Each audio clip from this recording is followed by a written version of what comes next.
el pacto de fuego y fe, el despertar de la oscuridad. Hubo un tiempo, perdido en la bruma de los milenios, en que el altiplano no conocía el silencio de las ciudades ni el frío del hierro. En aquel entonces, la tierra era un organismo vivo que respiraba a través de los volcanes. En el corazón mismo de esta geografía sagrada habitaba Wari, el gigante de fuego, el dueño de los tesoros que duermen bajo la roca. Wari no era un dios de templos abiertos, era una deidad tónica, un ser cuyo poder emanaba de las raíces mismas del mundo. Sus ojos eran ascuas de azufre y su aliento el vapor que calienta las vertientes de agua. Para los Urus, los habitantes primigenios de las lagunas, Wari era un padre severo.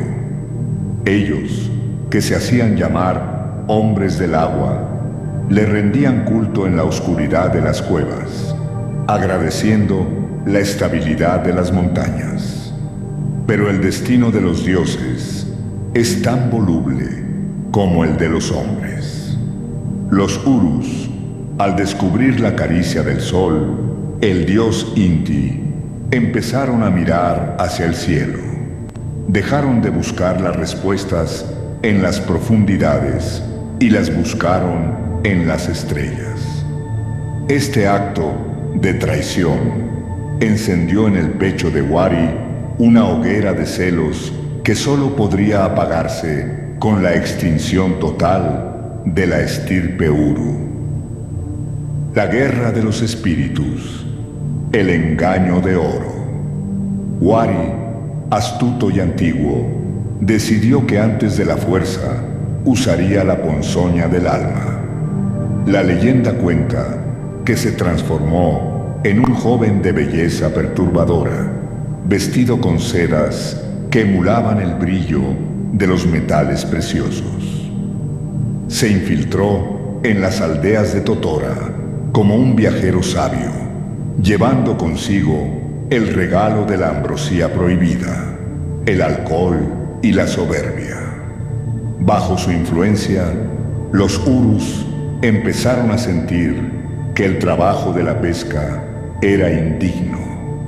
Wari les susurraba que ellos eran reyes destinados a la opulencia.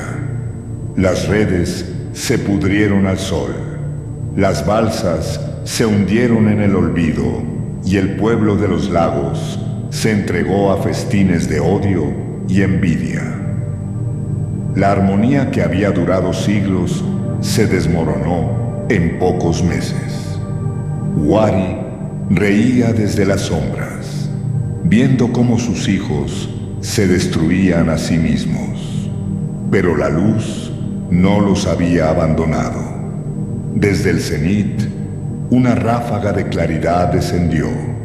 La ñusta, una entidad de pureza celestial, intervino para despertar a los Urus de su trance, devolviéndoles la conciencia y la humildad. Al verse descubierto, Wari abandonó su forma humana y rugió un desafío que hizo temblar la cordillera real. El apocalipsis de las 4 plagas. La destrucción física comenzó con un rugido que vino desde el sur. Wari invocó a la víbora gigante, una sierpe de escamas como escudos de bronce que avanzaba triturando los cerros de Chiripugio. Su objetivo era envolver a la ciudad en un abrazo mortal y asfixiar a cada ser viviente. Pero la ñusta, con un movimiento grácil de su espada de luz, segmentó al monstruo en 3 partes.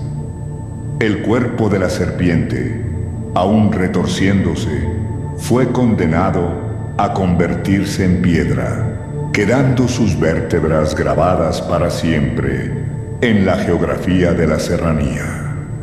Frustrado, Wari golpeó el suelo del norte y de las grietas surgió el sapo monstruoso.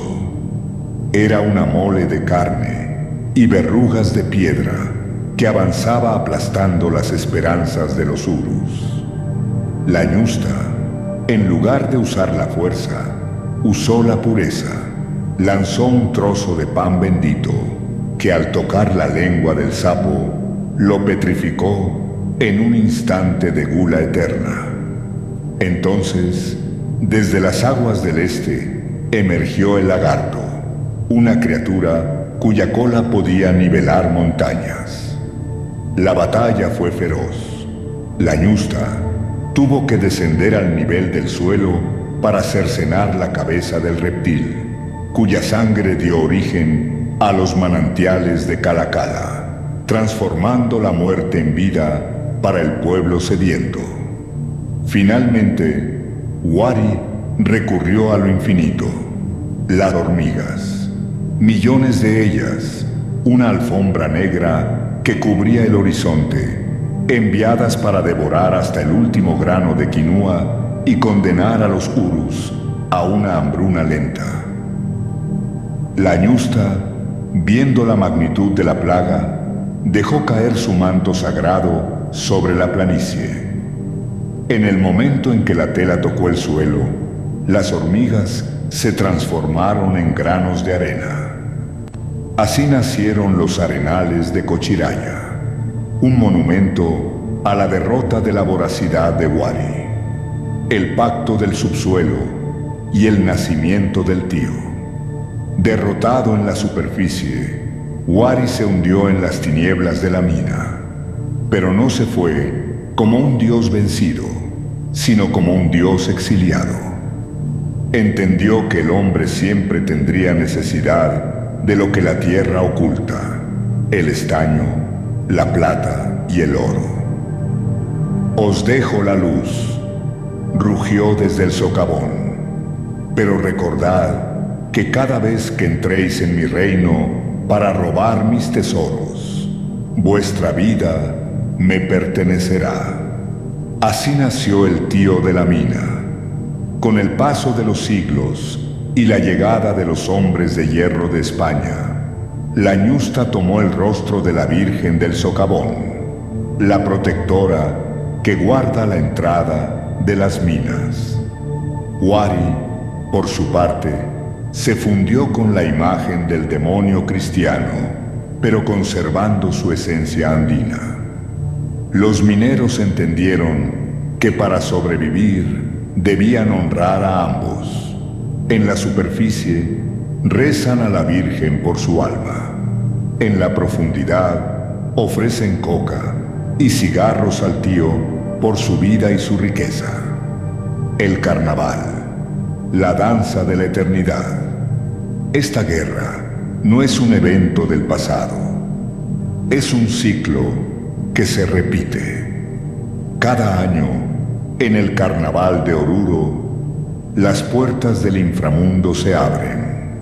Miles de diablos, con máscaras de ojos desorbitados y cuernos que evocan el poder de Wari, salen a las calles.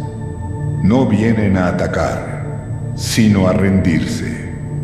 Bailan con saltos atléticos y coreografías complejas, guiados por el arcángel Miguel, quien no es más que la versión guerrera de aquella ñusta ancestral. El carnaval es el momento del perdón. Los súbditos de Wari recorren kilómetros de baile, sudor y sacrificio hasta llegar a los pies de la Virgen. Es un acto de catarsis colectiva, donde la ciudad entera se convierte en el escenario de la reconciliación.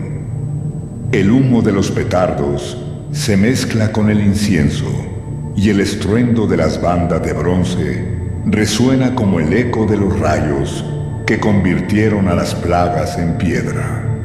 Oruro es, por tanto, el lugar donde la dualidad humana se manifiesta con más fuerza. Es el recordatorio de que somos hijos del sol, pero que caminamos sobre el fuego.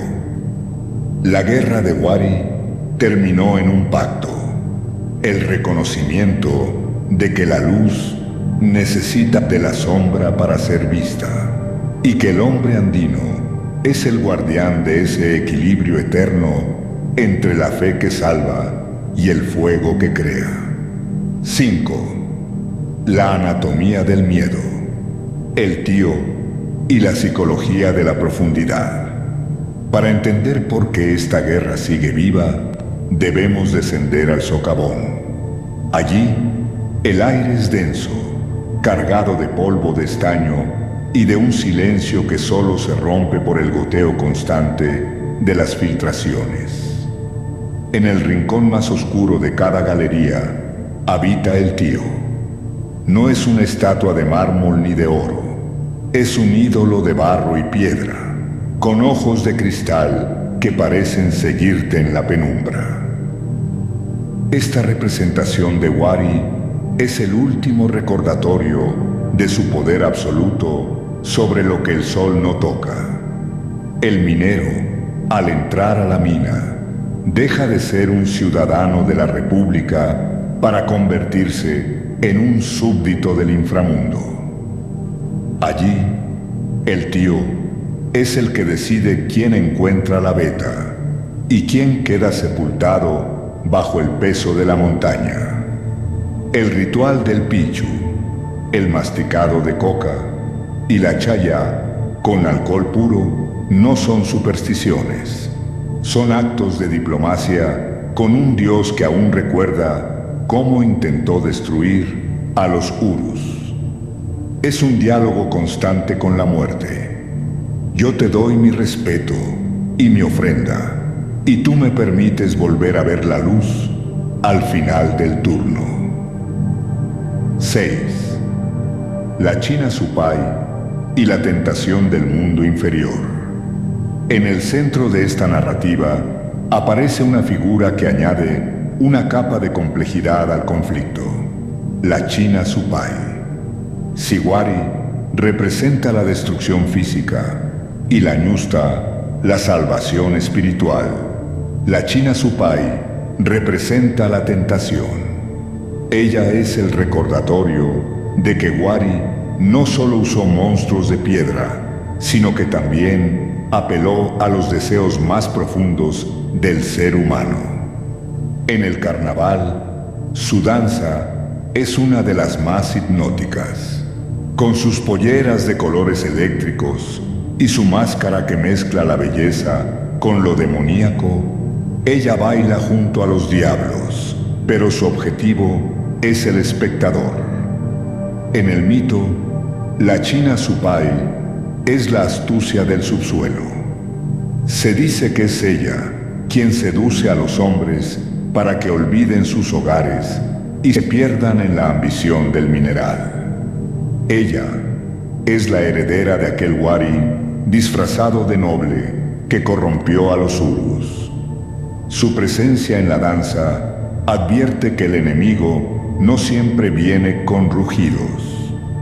A veces viene con belleza, música y la promesa de un poder que no pertenece a los mortales.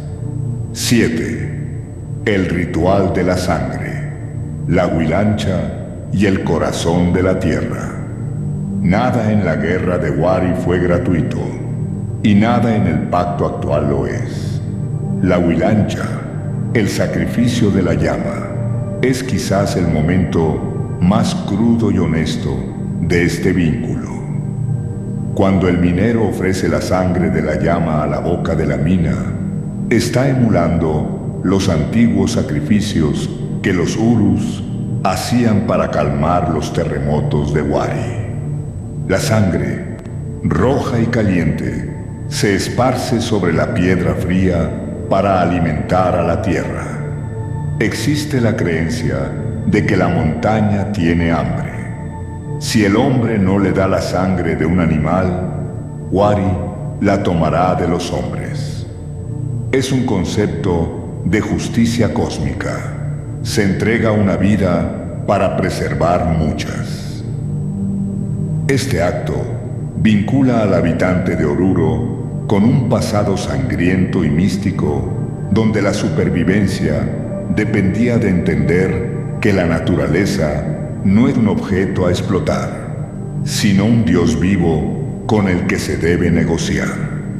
8. La ciudad de la memoria petrificada.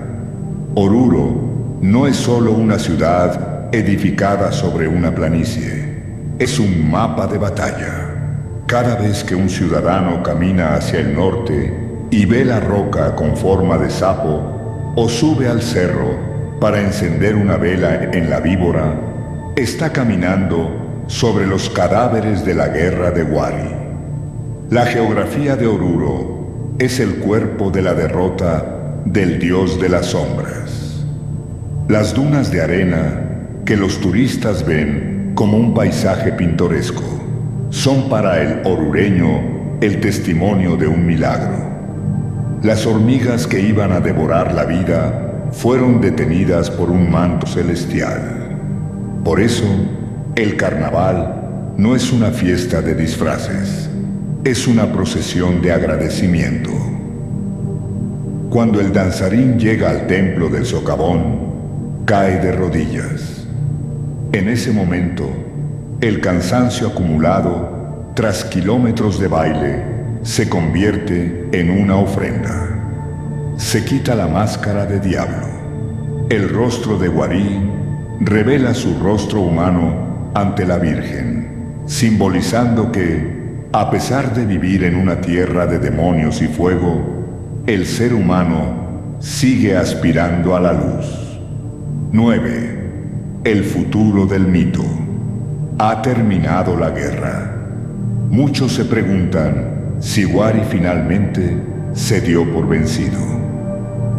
La respuesta que dan los ancianos de las comunidades urus y los mineros más viejos es un rotundo número. Wari sigue allí, esperando. Cada vez que la ambición humana destruye el medio ambiente, cada vez que la codicia por el metal supera el respeto por la montaña, Wari sonríe. La guerra de Wari contra los urus es la guerra del caos contra el orden, de la ambición contra la sencillez. Mientras el carnaval de Oruro siga existiendo, mientras el sonido de las trompetas haga vibrar el suelo y la gente siga chayando sus sitios sagrados, el pacto se mantiene firme. Oruro es la frontera donde el hombre ha aprendido a bailar con sus demonios para no ser devorado por ellos. Es el lugar donde el fuego de las profundidades y la fe del cielo han decidido, finalmente, coexistir en una tregua de belleza eterna.